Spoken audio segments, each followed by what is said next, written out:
In 696 AD, a caliph issued a gold coin that weighed exactly 4.25 grams. Not approximately, not roughly, exactly, by religious law. And that coin didn't just circulate.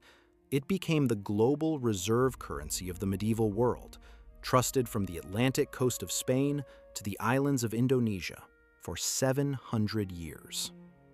The rule that made it possible is one that modern monetary systems have deliberately left behind. This is money origins, where we trace how money actually behaved across history, not how we imagine it did.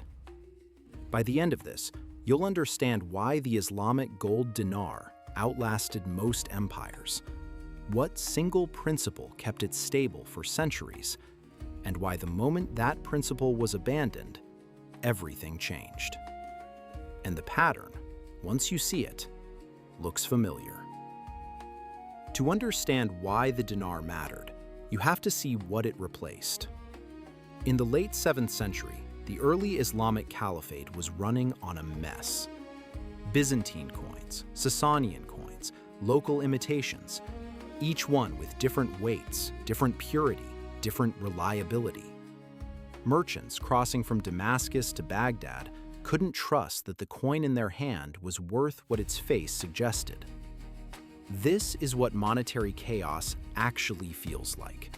Not inflation, not crashes, just the daily friction of not knowing if your money is real.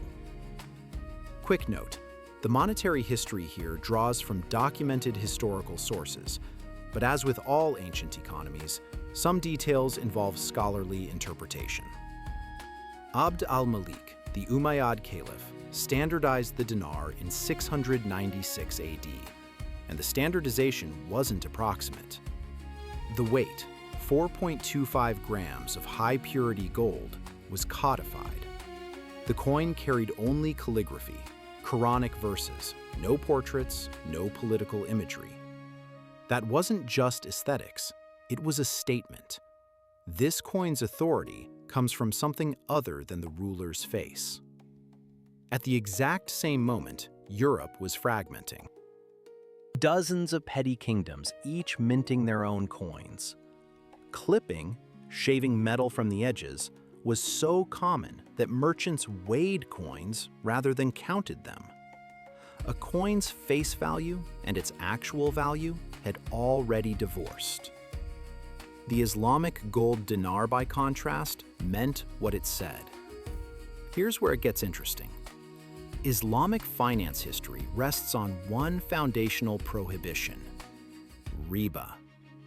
The concept is usually translated as interest or usury, but the deeper meaning is that money cannot generate money simply by existing. You cannot lend gold and demand more gold back just because time passed. For a monetary system, this has a profound structural consequence. When money can't compound on itself, the incentive to inflate the supply disappears.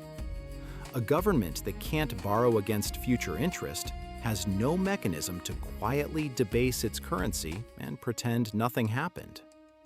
The Islamic economics framework essentially built an anti-inflation constraint directly into its theology.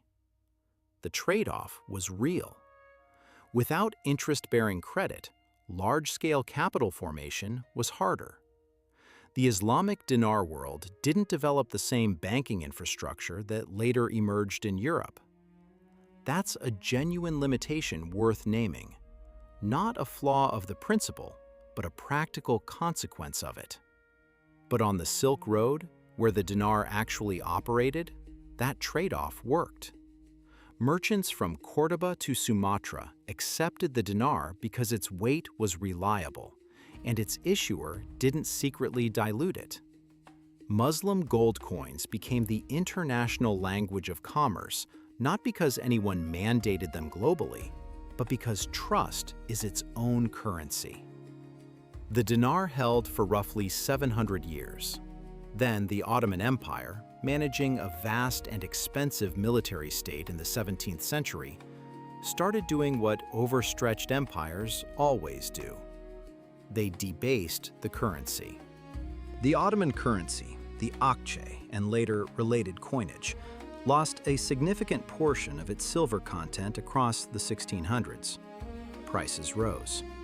Trade relationships built on monetary trust started to strain. The Silk Road was already shifting due to maritime routes, but the internal monetary erosion accelerated the empire's economic decline. The same dynamic that hollowed out the Roman denarius hollowed out Ottoman monetary credibility, just 7 centuries later with a different coin. That's not coincidence. That's a pattern.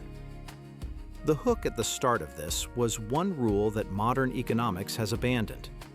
That rule was the prohibition on money creating money. Whether you think that prohibition was right or wrong is a separate question. What the historical record shows is that when the Islamic gold dinar followed it, the coin held. And when the system that replaced it didn't, the same collapse played out on schedule. Worth keeping in mind, this is history, not financial advice. The dinar's story is a lens, not a blueprint. Every monetary system in history has eventually faced the same test, and most have failed it the same way. If that kind of pattern interests you, there's more on the channel that follows the same thread across different civilizations. Subscribe if you want to stay with it. And if this one earned a like, that genuinely helps more people find it.